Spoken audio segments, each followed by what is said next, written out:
চাল আছে ভেবেছিলাম বুঝলি, কিন্তু জানিস ডমরু বড় ভুল হয়ে গেছে রে। ভুল হয়ে গেছে,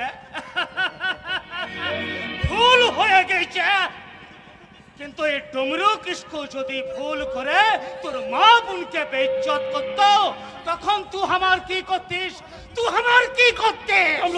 চামড়া তুলে নিয়ে জুতো বানাতো। ওরে ও আমি রিপোর্টার, রেড মি ফিনিশ। আপনাদের দেশ সেবা ছবি তুললাম স্যার। কালই সংবাদপত্রের প্রথম পৃষ্ঠায় ছাপা হবে এই ছবি। দেশের অসংখ্য তাণ্ডব নর্তনে ভুলুণ্ঠিত এক নারী, আর তার পাশে ছড়িয়ে আছে রাশি রাশি ফুল। লাই লাই বাবু লাই, ওগুলো ফুল লাই গো বাবু, ওগুলো আমার শরম ধরম ইজ্জত বটে বাবু। কান্না করিস নাই, কথা শুন। বল ডমরু। তুই বোকা কেন? তোর ইজ্জত কেনে থাকবে? তুই ছোট জাতের মেয়ে বটে, তোর শরম ধরম ইজ্জত লাই থাকবে। ডমরু থাকবে বটে।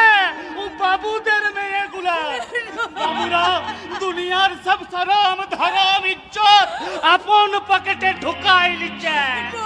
দেলাবো উসুরাতে দেলাবো। দেলাবো।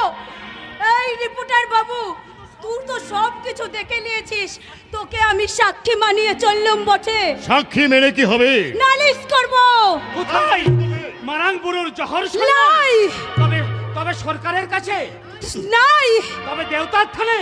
তো হ্যাঁ বটে, ওই সরকারকে তোরা কিনে নিয়েছিস, ওই দেবতাকে তোরা কিনে নিয়েছিস, ওই সরকারের কথায় তোরা সকালকে বানাচ্ছিস সঞ্জে। তাই আমি নালিশ সেখানে করবো ক্লাই।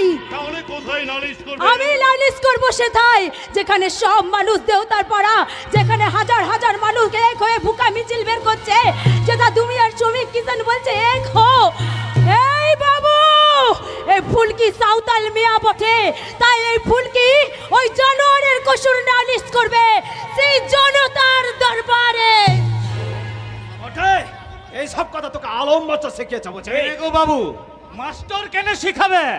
আমরা তো নিজেরা জানছি। কে জানছিস রে বেটা সাঁওতাল? আসিয়ান বটে। ডমরু আহা, তোরা চোরের সর্দার বটে। আমাদের মতো অনেক মানুষের ধরম জনম ছিনাই লিছিস, ধান ছিনাই লিয়ে মাটির তলায় লুকাই থুচিস। দেবতাকে তোরা ডর করিস লাই, সরকার তোদের ডর করে, আর তাই তোরা জানছিস তোরা ভারী শিয়ান বটে। লাই লাই ই পারা হবে লাই। ও দেখ, আগুনের পরে জন্তার পাহাড়ে ফাট ধরে গেছে। সতর হয়ে থাক, একদিন ওদের বিচারে তোদের সাজা নিতে হবে। আজ যে মানুষ নিয়ে দিমাগ নিয়ে খেলা করছিস, একদিন ওদের হাতিয়ারে ও দিমাগ একদম খতম হয়ে যাবে, খতম হয়ে যাবে।